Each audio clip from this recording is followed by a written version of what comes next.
श्री अकाल जी, मैं डॉक्टर जसकਰਨ ਸਿੰਘ ਸੰਧਵਾਂ। ਤੁਸੀਂ ਵੇਖ ਰਹੇ ਹੋ ਨਿਰਭੈ ਸੱਚ। ਜਦੋਂ ਟਿਕਟ ਮੰਗਦੇ ਹੋ, ਮੈਨੂੰ ਹੁਣ ਬੋਲ ਹੀ ਲੈਣ ਦਿਓ। ਜੋ ਟਿਕਟ ਮੰਗਦੇ ਹੋ ਐਮਐਲਏ ਦੀ, ਉਦੋਂ ਨਹੀਂ ਪਤਾ ਹੁੰਦਾ ਕਿੰਨੀ ਤਨਖਾਹ ਹੈ।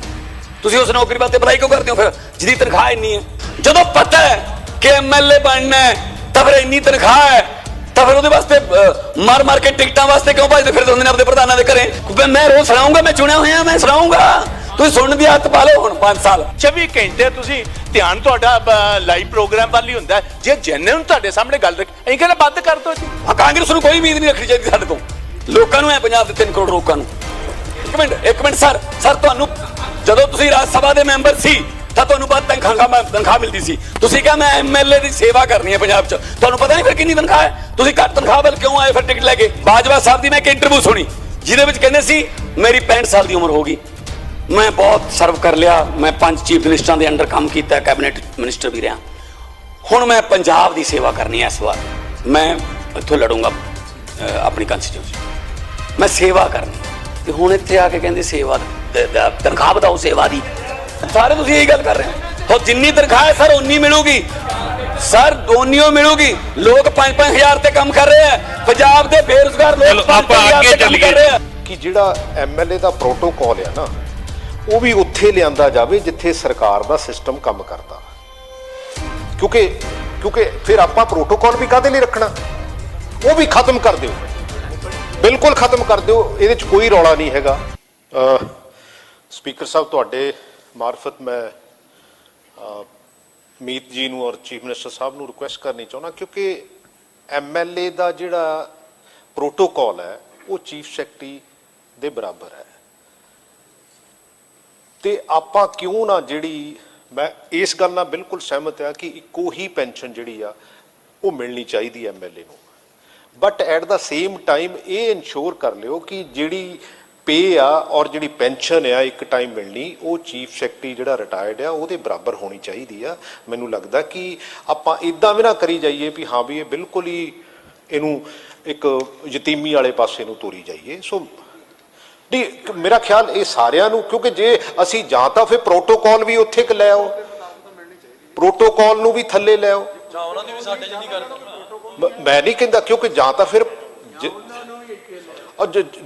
ਜਿੱਥੇ ਬਰਾਬਰ ਦੇ ਜਿੱਥੇ ਤੁਸੀਂ ਚਾਹੁੰਦੇ ਹੋ, ਕਿਉਂਕਿ ਮੇਰਾ ਖਿਆਲ ਇੰਨੀ ਗੱਲ ਤਾਂ ਜਿਹੜੀ ਆ ਇਹਦੇ ਵਿੱਚ ਲਿਆਉਣੀ ਚਾਹੀਦੀ ਹੈ ਤਾਂ ਕਿ ਆਪਾਂ ਸਾਰੇ ਐਗਰੀ ਕਰਦੇ ਆ ਕਿ ਇੱਕੋ ਹੀ ਪੈਨਸ਼ਨ ਮਿਲਣੀ ਚਾਹੀਦੀ ਆ।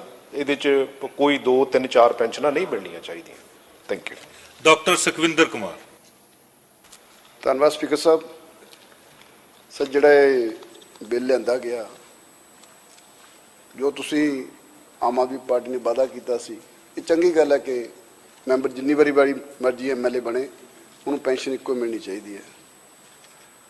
ਪਰ ਸਰ ਇਹਦੇ ਵਿੱਚ ਇੱਕ ਪ੍ਰੋਬਲਮ ਹੈ ਕਿ ਜਦੋਂ ਅਸੀਂ ਇਹ ਪੈਨਸ਼ਨ ਦੀ ਗੱਲ ਕਰ ਰਹੇ ਹਾਂ ਤਾਂ ਜਿਹੜੇ ਮੌਜੂਦਾ ਐਮਐਲਏ ਆ ਉਹਨਾਂ ਦਾ ਪੀਏ ਉਹਨੂੰ 10,000 ਮਿਲਦਾ, ਜੇ ਉਹ ਪ੍ਰਾਈਵੇਟ ਡਰਾਈਵਰ ਰੱਖ ਲਓ ਉਹਨੂੰ ਵੀ 10,000, ਪਤਾ ਨਹੀਂ 20-25 ਸਾਲ ਦਾ ਹੀ ਚਲਿਆ ਆਉਂਦਾ। ਤੁਸੀਂ ਦੱਸੋ ਅੱਜ ਕਿਹੜਾ ਡਰਾਈਵਰ ਤੁਹਾਨੂੰ 10,000 'ਚ ਮਿਲਦਾ, ਕਿਹੜਾ ਪੀਏ ਜਿਹੜਾ ਤੁਹਾਨੂੰ 10,000 'ਚ ਮਿਲਦਾ?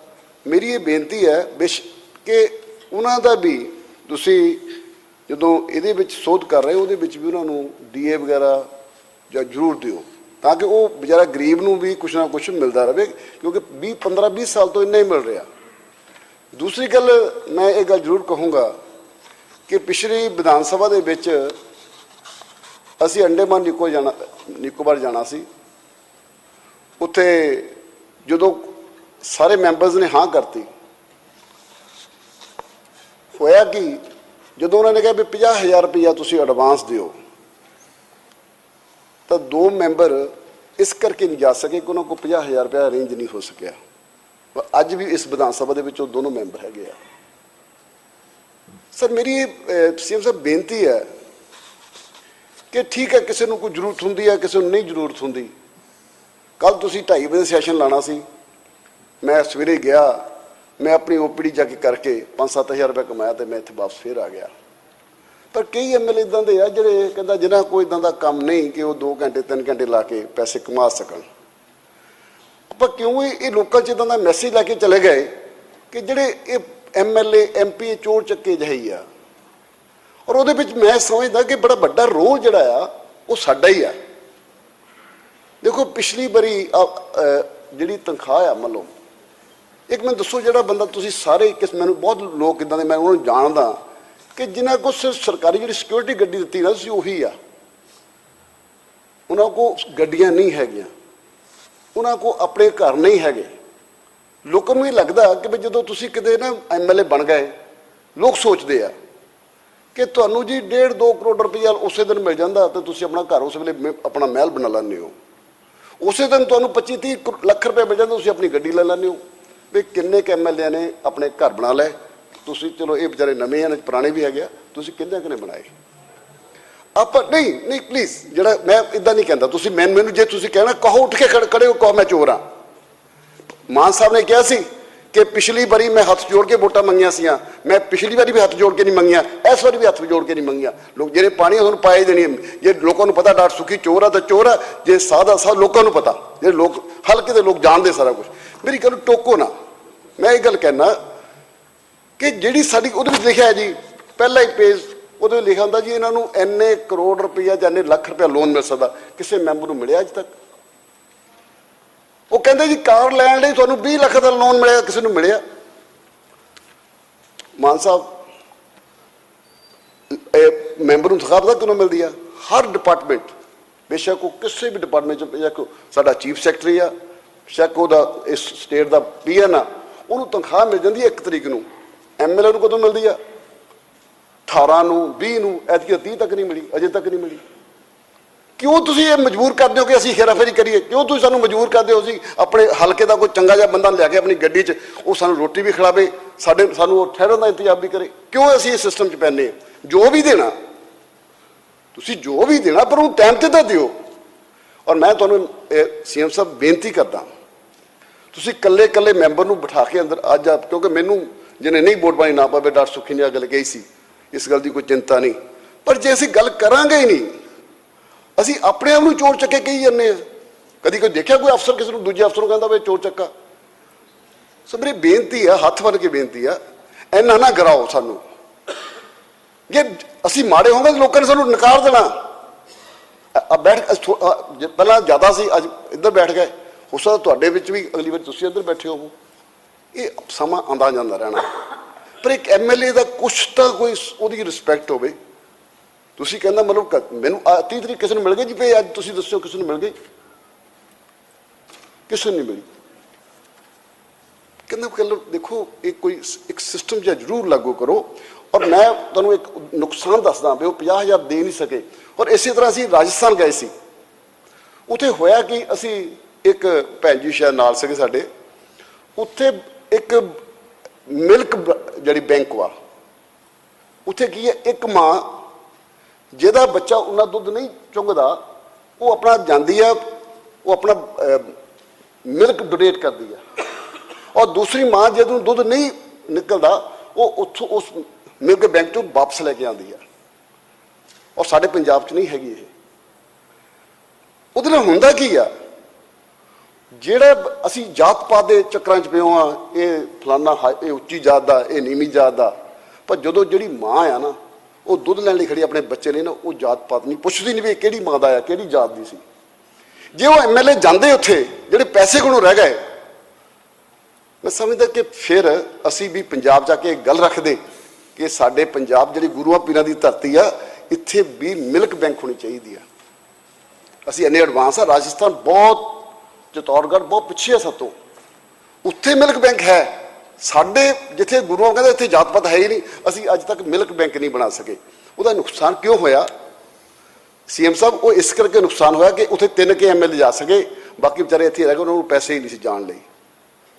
ਸੋ ਮੇਰੀ ਬੇਨਤੀ ਹੈ, ਕਹਿੰਦਾ ਮਤਲਬ ਕਿਸੇ ਨੂੰ ਕੋਈ ਸਾਧਨ ਹੈ, ਕਿਸੇ ਬਹੁਤ ਲੋਕ ਮੈਂ ਨਾਂ ਨਹੀਂ ਲੈਣਾ ਚਾਹੁੰਦਾ, ਮੈਨੂੰ ਪਤਾ ਕਈਆਂ ਕੋਲ ਸਾਧਨ ਹੈ, ਮੇਰੇ ਕੋਲ ਸਾਧਨ ਹੈ, ਮੇਰੀ ਵਾਈਫ ਕਮਾਦੀ ਆ, ਮੈਂ ਉਹ ਤੋਂ ਲੈ ਲੈਣਾ। ਮੈਂ ਆਪ ਕਹਿੰਦਾ ਮੈਂ ਰੋਜ਼ 5-7 ਹਜ਼ਾਰ ਰੁਪਏ ਕਮਾ ਲੈਣਾ, ਮੈਂ ਉੱਥੋਂ ਖਰਚ ਲੈਣਾ। ਜਿਹੜਾ MLA ਸਿਰਫ ਤੇ ਸਿਰਫ MLA ਆ, ਤੁਸੀਂ ਦੱਸੋ 84,000 ਤੁਸੀਂ ਗੁਜ਼ਾਰਾ ਕਰ ਸਕਦੇ? ਮੈਨੂੰ ਨਹੀਂ ਲੱਗਦਾ।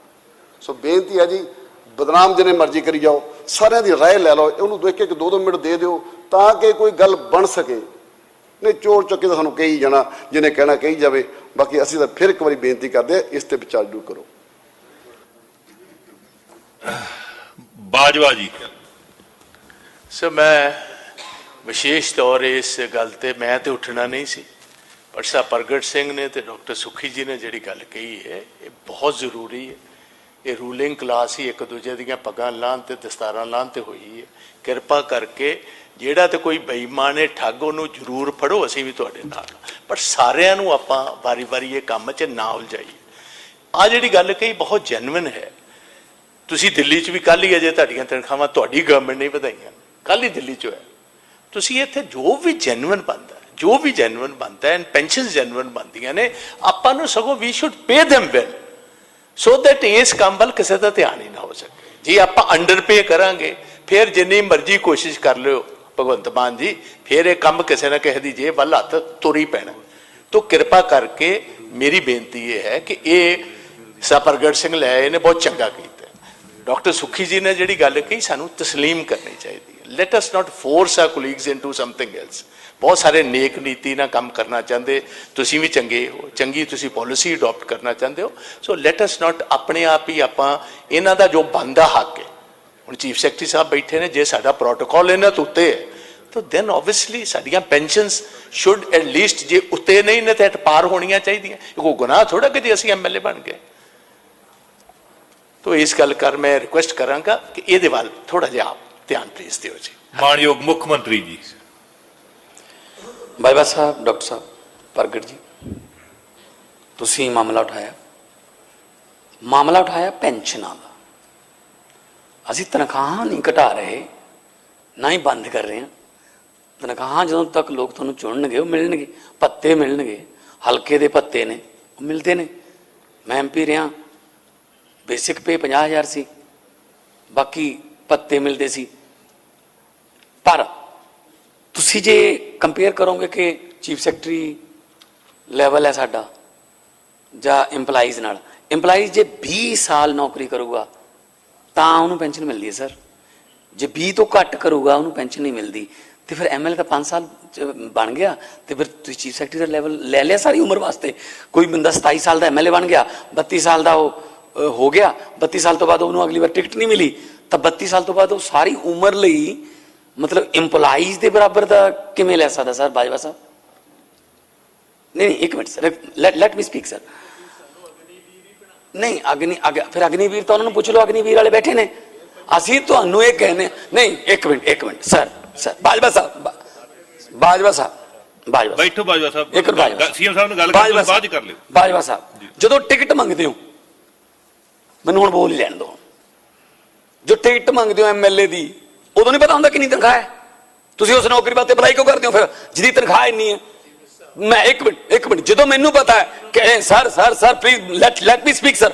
ਟਿਕਟ ਮੰਗਦੇ ਹੋ, ਟਿਕਟ ਵੇਲੇ ਕੀ ਮੰਗਦੇ ਹੋ? MLA ਬਣਾ ਦਿਓ ਇੱਕ ਵਾਰੀ, ਬਾਕੀ ਸਾਡਾ ਕੰਮ ਹੈ। ਤੁਸੀਂ ਬਾਅਦ ਕਰਿਓ ਸਰ। ਜਦੋਂ ਤੁਹਾਨੂੰ ਸਰ ਸੁਣੋ ਤਾਂ ਸਹੀ, ਸਰ ਸੁਣੋ ਤਾਂ ਸਹੀ ਨਾ ਸਰ, ਸੁਣੋ ਨਾ। ਮੈਂ ਰੋਜ਼ ਸੁਣਾਉਂਗਾ, ਮੈਂ ਚੁਣਿਆ ਹੋਇਆ, ਮੈਂ ਸੁਣਾਉਂਗਾ। ਤੁਸੀਂ ਸੁਣਨ ਦੀ ਆਦਤ ਪਾ ਲਓ ਹੁਣ 5 ਸਾਲ। ਸਰ ਜਦੋਂ ਐਡਰੈਸ ਕੀਤਾ ਜਾਵੇ, ਨਹੀਂ ਚੇਅਰ ਨੂੰ ਐਡਰੈਸ ਕੀਤਾ। ਬਾਜਵਾ ਜੀ ਤੁਸੀਂ ਬੈਠੋ, ਇੱਕ ਮਿੰਟ ਸਰ। ਇਹ ਤਾਂ ਜਾਤਾ ਇਹ ਹੋਵੇ ਨਾ ਸਰ, ਜਾਤਾ ਇਹ ਹੋਵੇ ਕਿ MLA ਚੁਣਨ ਤੋਂ ਬਾਅਦ ਤਨਖਾਹ ਉਹਨਾਂ ਦੀ ਜਾਂ ਪੈਨਸ਼ਨ ਜਿਹੜੀ ਹੈ ਉਹ ਨਿਸ਼ਚਿਤ ਕੀਤੀ ਜਾਂਦੀ ਹੈ ਕਿ ਇੰਨੀ ਮਿਲੂਗੀ। ਜਦੋਂ ਪਤਾ ਹੈ ਕਿ MLA ਬਣਨਾ ਹੈ ਤਾਂ ਫਿਰ ਇੰਨੀ ਤਨਖਾਹ ਹੈ, ਤਾਂ ਫਿਰ ਉਹਦੇ ਵਾਸਤੇ ਮਾਰ ਕੇ ਟਿਕਟਾਂ ਵਾਸਤੇ ਕਿਉਂ ਭੱਜਦੇ ਫਿਰਦੇ ਹੁੰਦੇ ਨੇ ਆਪਣੇ ਪ੍ਰਧਾਨਾਂ ਦੇ ਘਰੇ? ਮੈਨੂੰ ਟਿਕਟ, ਮੈਨੂੰ ਕੋਈ ਹੋਰ ਕੰਮ ਕਰ ਲਓ ਫਿਰ। ਜੇ ਤਨਖਾਹ ਹੀ ਇੰਨੀ ਲੈਣੀ ਹੈ, ਜਿਹੜੇ ਵਾਸਤੇ ਤੁਸੀਂ ਅਪਲਾਈ ਕੀਤੀ ਹੈ ਓਨੀ ਤਨਖਾਹ ਮਿਲੂਗੀ, ਓਨੀ ਪੈਨਸ਼ਨ ਮਿਲੂਗੀ, ਦੈਟਸ ਇਟ। ਬਾਜਵਾ ਜੀ ਦਿੱਲੀ ਨਹੀਂ ਸੀ ਵਧਾਣੀ ਚਾਹੀਦੀ। ਇਹ ਗੱਲ ਕਰਨ ਦੇ ਵੀ ਇੱਥੇ ਤੁਸੀਂ ਹਰ ਚੀਜ਼ ਦੇ ਉੱਤੇ why do you make everything dramatic? Why you always spring to the gallery? 24 ਘੰਟੇ ਤੁਸੀਂ ਧਿਆਨ ਤੁਹਾਡਾ ਲਾਈਵ ਪ੍ਰੋਗਰਾਮ ਵੱਲ ਹੀ ਹੁੰਦਾ। ਜੇ ਜੈਨੂਇਨ ਤੁਹਾਡੇ ਸਾਹਮਣੇ ਗੱਲ ਰੱਖੀ, ਅਸੀਂ ਕਹਿੰਦੇ ਬੰਦ ਕਰ ਦਿਓ ਜੀ, ਬੰਦ ਕਰ ਦਿਓ। ਜੇ ਹੋਰ ਬਾਜਵਾ ਜੀ ਬੈਠੋ, ਬੰਦ ਕਰ ਦਿਓ। ਬਾਜਵਾ ਜੀ ਬੈਠੋ, ਚੇਅਰ ਨੂੰ ਡਿਸਕਸ ਜੀ। ਮੁੱਖ ਮੰਤਰੀ ਸਾਹਿਬ, ਹਾਂ ਵਧਾਉਣ ਵਾਸਤੇ all party sir already committee ਬਣੀ ਹੋਈ ਹੈ ਸਰ, ਤਨਖਾਹਾਂ ਵਾਸਤੇ ਰਿਵਿਊ ਕਰਾਂਗੇ, ਠੀਕ ਹੈ ਨਾ। ਪਰ ਹਾਂ ਕਾਂਗਰਸ ਨੂੰ ਕੋਈ ਉਮੀਦ ਨਹੀਂ ਰੱਖਣੀ ਚਾਹੀਦੀ ਸਾਡੇ ਤੋਂ। ਲੋਕਾਂ ਨੂੰ ਹੈ ਪੰਜਾਬ ਦੇ 3 ਕਰੋੜ ਲੋਕਾਂ ਨੂੰ ਕਿ ਕਿਸੇ ਵੀ ਗੱਲ ਦੀ ਕੋਈ ਗੱਲ ਹੈ ਜੇ ਤੁਹਾਨੂੰ ਪਤਾ ਹੈ। ਇੱਕ ਮਿੰਟ ਸਰ ਤੁਹਾਨੂੰ ਜਦੋਂ ਤੁਸੀਂ ਰਾਜ ਸਭਾ ਦੇ ਮੈਂਬਰ ਸੀ ਤਾਂ ਤੁਹਾਨੂੰ ਬਾਅਦ ਤਨਖਾਹ ਮਿਲਦੀ ਸੀ। ਤੁਸੀਂ ਕਿਹਾ ਮੈਂ ਐਮਐਲਏ ਦੀ ਸੇਵਾ ਕਰਨੀ ਹੈ ਪੰਜਾਬ 'ਚ, ਤੁਹਾਨੂੰ ਪਤਾ ਨਹੀਂ ਫਿਰ ਕਿੰਨੀ ਤਨਖਾਹ ਹੈ? ਤੁਸੀਂ ਘੱਟ ਤਨਖਾਹ ਵੱਲ ਕਿਉਂ ਆਏ ਫਿਰ ਟਿਕਟ ਲੈ ਕੇ? ਸਰ ਸੇਮ ਹੈ ਜੇ ਦੱਸੋ ਦਿਸ ਇਜ਼ ਰਿਟਨ ਕਿ ਇੰਨੀ ਤਨਖਾਹ ਹੈ, ਦਿਸ ਇਜ਼ ਰਿਟਨ ਇੰਨੀ ਤਨਖਾਹ ਇੰਨੀ ਪੈਨਸ਼ਨ ਹੈ। ਅਪਲਾਈ ਕਰਨਾ ਆਪਣੀ ਪਾਰਟੀ ਦੇ ਪ੍ਰਧਾਨ ਨੂੰ ਕਹੋ ਮੇਰੀ ਪਹਿਲਾਂ ਤਨਖਾਹ ਵਧਾਓ ਜਾਂ ਮੈਨੂੰ ਕੋਈ ਭੱਤਾ ਦਿਓ ਤਾਂ ਮੈਂ ਕਰੂੰਗਾ, ਅਦਰਵਾਈਜ਼ ਨਹੀਂ ਕਰੂੰਗਾ।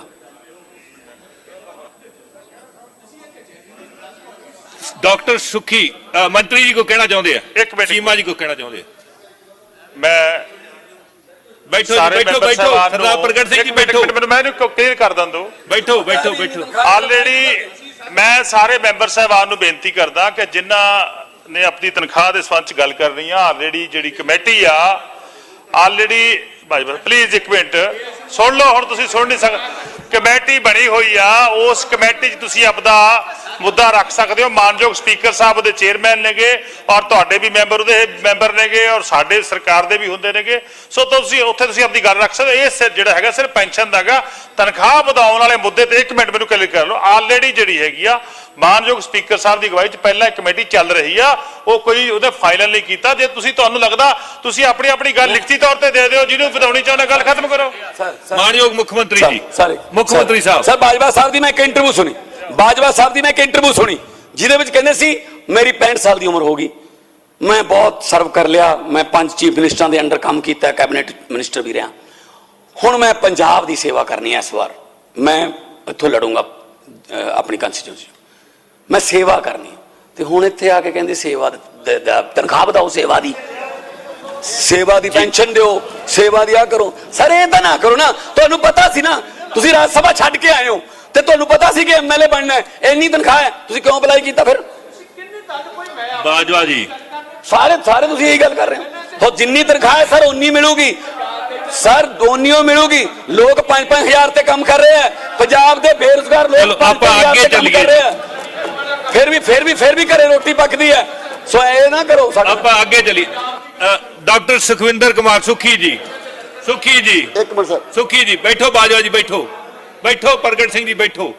ਸੀਐਮ ਸਾਹਿਬ ਅਸੀਂ ਕੋਈ ਇੱਕ ਮਿੰਟ ਸਰ, ਸੀਐਮ ਸਾਹਿਬ ਨੂੰ ਧਿਆਨ ਮਾੜਾ ਜਿਹਾ ਪਲੀਜ਼। ਇੱਕ ਮਿੰਟ ਜੀ, ਸੀਐਮ ਸਾਹਿਬ ਇੱਕ ਮਿੰਟ ਸੁਣੋ ਤਾਂ ਸਹੀ। हाँ जी ਸੀਐਮ ਸਾਹਿਬ